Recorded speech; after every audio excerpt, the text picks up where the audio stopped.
Hello once again, and welcome to yet another episode of the Euroman Movie Report.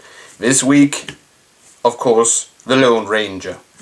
The Lone Ranger is the long-awaited reboot of the 1940s, late 1950s family entertainment about the cowboy Zorro, as I'm gonna call him, the Lone Ranger, who together with his trusted sidekick, the Comanche Indian Tonto, fight evildoers in Texas in the 1860s, early 1870s. And this reboot, of course, stars Armie Hammer and Johnny Depp. Armie Hammer playing John Reed, the nice guy who becomes the Lone Ranger, and Johnny Depp playing Tonto. And I would like to address the argument that since this movie is made by the same guys who made Pirates of the Caribbean movies, that this film is very similar to Pirates of the Caribbean. In my opinion, yeah, Johnny Depp's acting, it's in some ways like Captain Jack Sparrow, but in other ways it isn't. And in general, yeah, the formula is similar, but it isn't the same, in my opinion. But the movie, of course, follows the storyline where we have John Reed returning him back to his village, and there we have his brother, who has now become a Texas Ranger, and then there's this evil cannibal outlaw named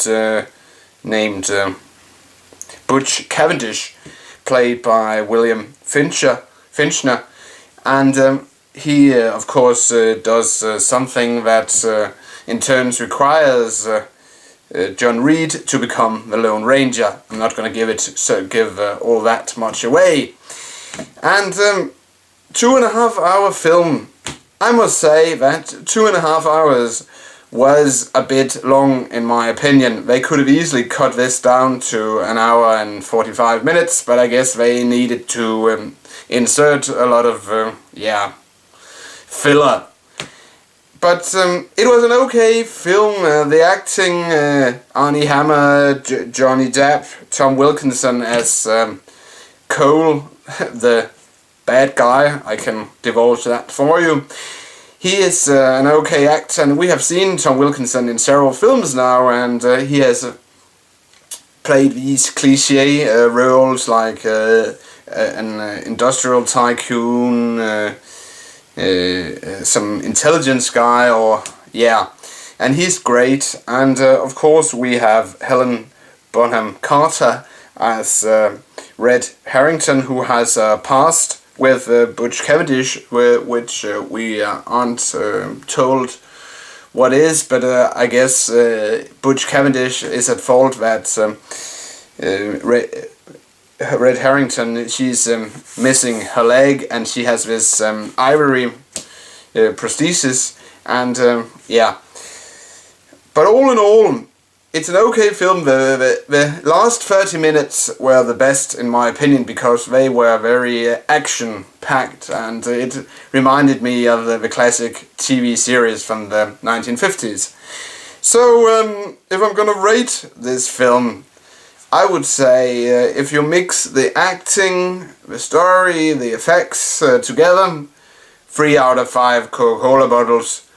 That's it. Euroman of Euroman's Movie Report signing off, and I'll see you in the next movie review. That reminds me, after the movies I went shopping, and this person attacked me and tried to bite me, and I got this scratch here on my arm. I do not hope that this is going to turn into something bad, but we will see next Friday. Until then, take care, dude. This is Euroman of Euroman's Movie Report, and I of course will return with a review of World War C next Friday. Bye for now.